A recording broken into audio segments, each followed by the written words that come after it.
So imagine investing millions of dollars into a company where a sustainable report claims that it is a leading transition in low carbon future.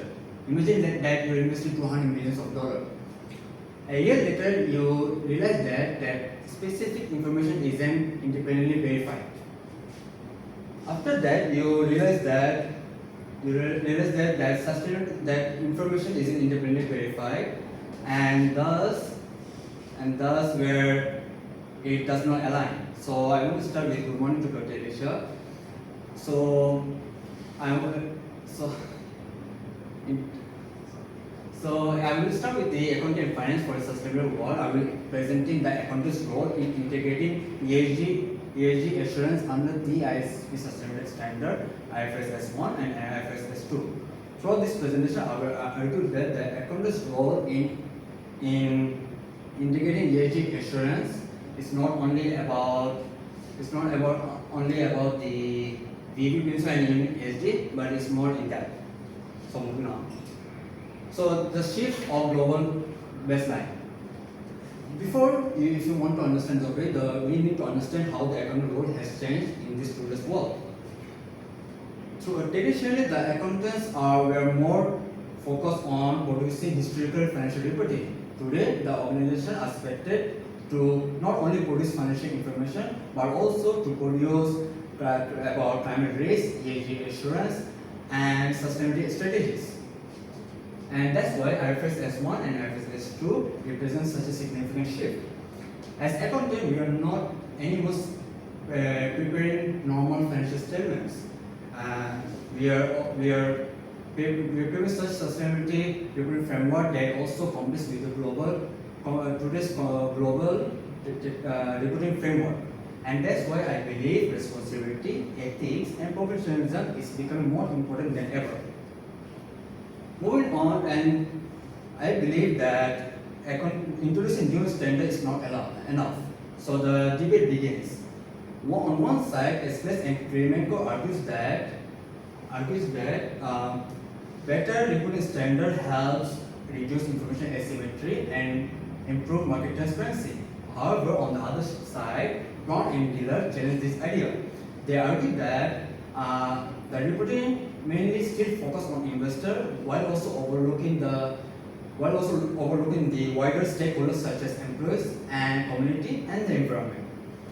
This debate becomes more clear to the concept of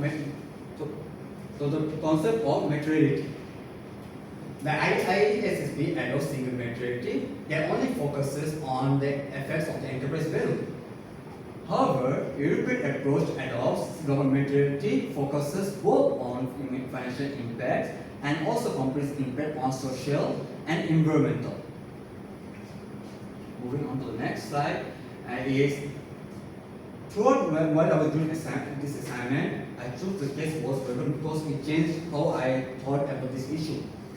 The Volkswagen used to publicly promote themselves that they were responsible in terms of their environmental, but internally they were concealing the emissions fraud. So, and this happens when the organization interest overrides the public interest because it was lacking the sufficient verification as from an independence perspective.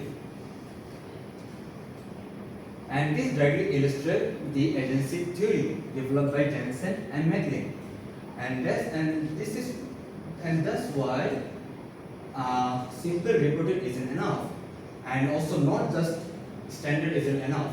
You need to have the professional capability and resource capacity to overcome from all these kind of issues, such like this case. Now, the thing is, this debate is not only internationally, it's also highly relevant in Malaysia.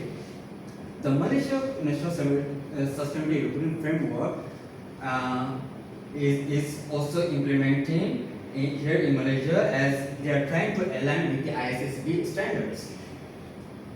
But the ACCSR recognizes two major challenges.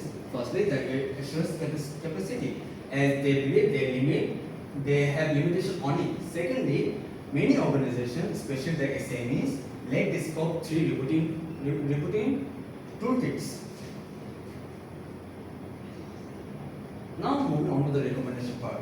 Based on all the witness we have just witnessed right now, my recommendation becomes very straightforward to specifically recommend and all the issues that I have mentioned right just now. Firstly, we need to provide the independent assurance, mandatory independent reasonable assurance. Secondly, because it also improves the credibility, reduce greenwashing, and improve stakeholder confidence. Secondly, they have to the stakeholder MIA have to come with a plan to implement mandatory ESG assurance continuous professional development. As in this digital world, the accountant needs to have the technical knowledge to catch up with this evolving world. Lastly, for the issue I mentioned just before this slide, that SMEs, especially the SMEs, lacks the scope 3 reporting toolkits. And I believe the SME Corp Malaysia, if they work alongside the ACC here, they can come with the practical scope 3 reporting framework. So, through this assignment, I have learned one thing. Sustainability reporting is not just about producing the report. It's about producing the financial information that people can rely on. IFRS S1 and S2 they just give the framework, but the framework itself does not guarantee integrity. And that's why I believe the modern accounting is no longer just a compare of financial profit, but an independent critical guardian of the public interest. Because the accountant needs to choose responsibility over convenience, ethics over the organization pressure, and the professionalism over mere compliance. That's all from me. Here are the references, and thank you. And we can move on to the QA session. Okay, Faysal, no Q&A.